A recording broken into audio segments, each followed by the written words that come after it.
Today we're making a no-bake white chocolate matcha tiramisu that I think is gonna be your new favorite dessert. So we're gonna start with our white chocolate moussey matcha cream base. So in a saucepan on medium heat, I'm gonna heat up 1/4 cup of heavy cream, and I'm just gonna let it heat up until it slightly bubbles on the edge. You don't want it to come to a boil because it's gonna go too far. So whenever I'm making a white chocolate mousse, I tend to like using the baking white chocolate more, which is just like this white chocolate bar, over white chocolate chips, just because it melts a lot more smoothly and there's no filler in here as opposed to the white chocolate chips. So I highly recommend this one.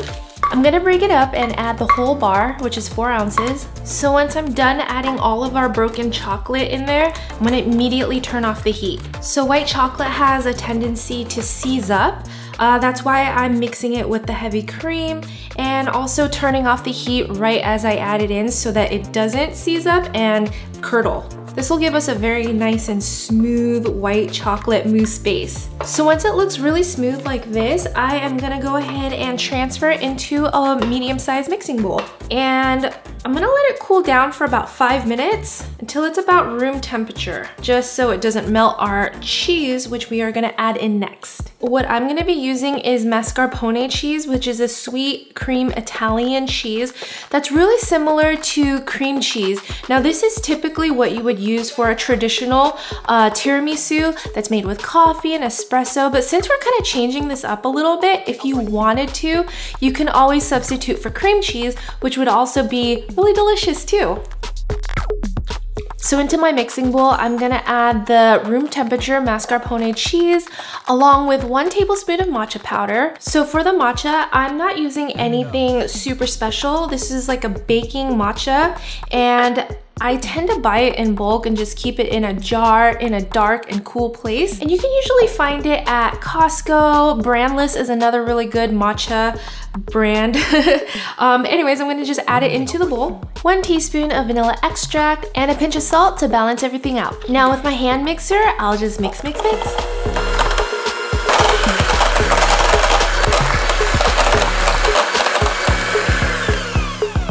All right. This looks perfect. I mixed it until it's nice and fluffy, silky looking. It's so creamy. And guess what? I have a little bit of a secret for you. If you guys enjoy the milk tea with cheese foam on top, this is the cheese foam.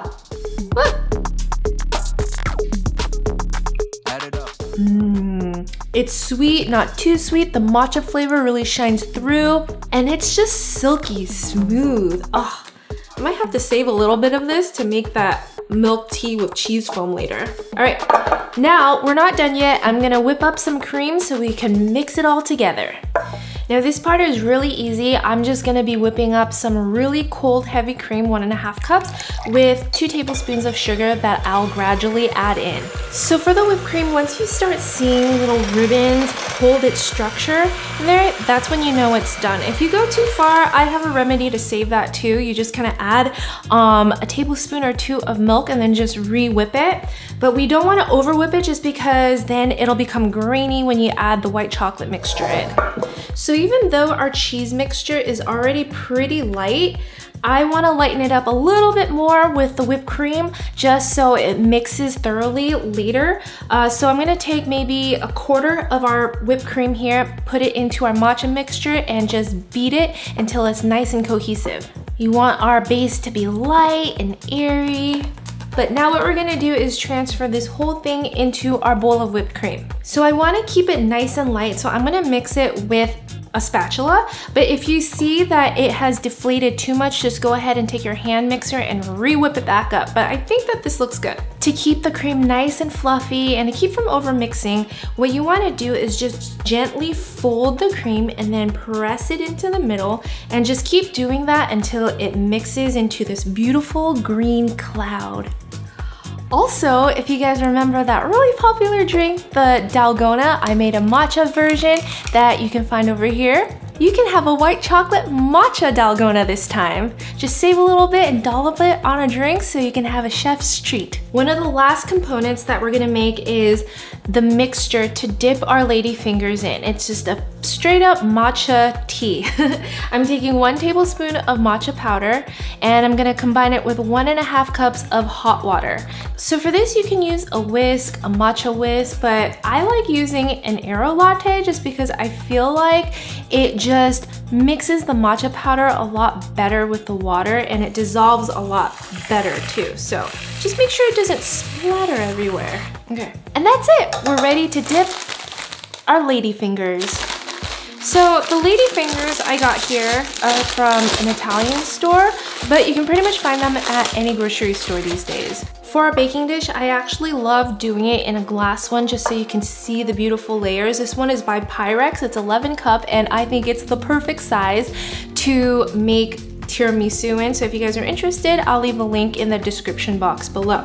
But what I'm gonna do now is take the ladyfinger and just dip it into our matcha mixture and then just line it up into our glass dish. Now I have found that depending on which brand of ladyfingers you use, some can soak a lot more thoroughly than the others, but you definitely want to fully submerge the ladyfingers into the matcha mixture so that it does have a chance to soak through. This one is getting really soft already. Just how we want it, really cakey. And that's also why I prefer to mix the mixture with warm or hot water, just because I feel like it soaks through a lot better and it helps absorb and it helps the ladyfingers absorb the liquid a lot faster. All right, now that our ladyfingers are set, I'm gonna pour in about half of our cream mixture right on top. Now using my small offset spatula, I'm just gonna spread it out into a nice thin layer. This is my favorite part. It's so therapeutic just to get those nice, clean, even lines.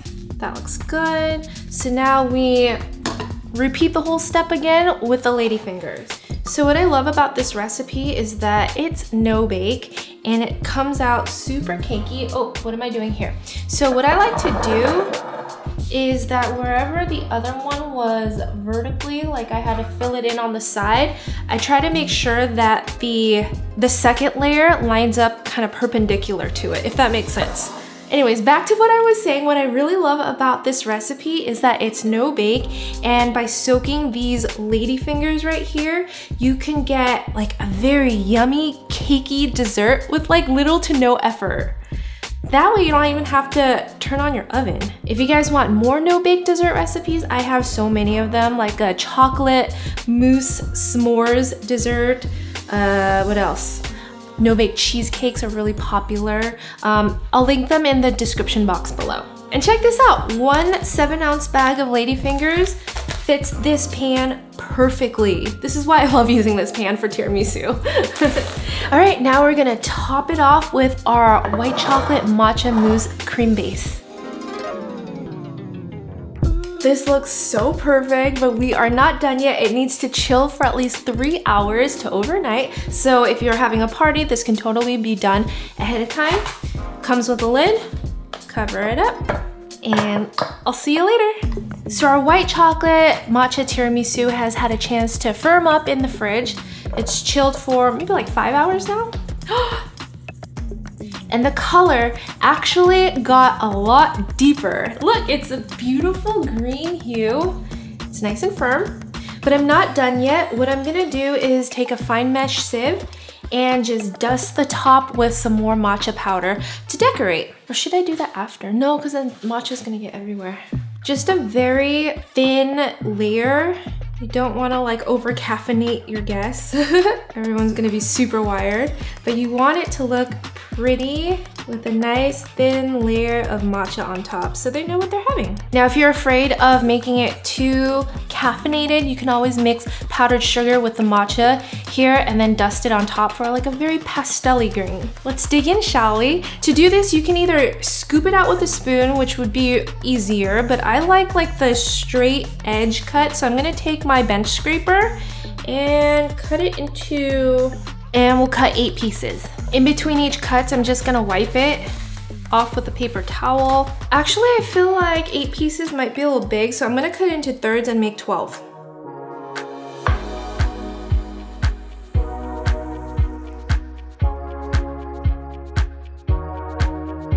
Look at that cross section. It's just magical, beautiful. No one would know that you didn't actually bake because it looks like a real cake.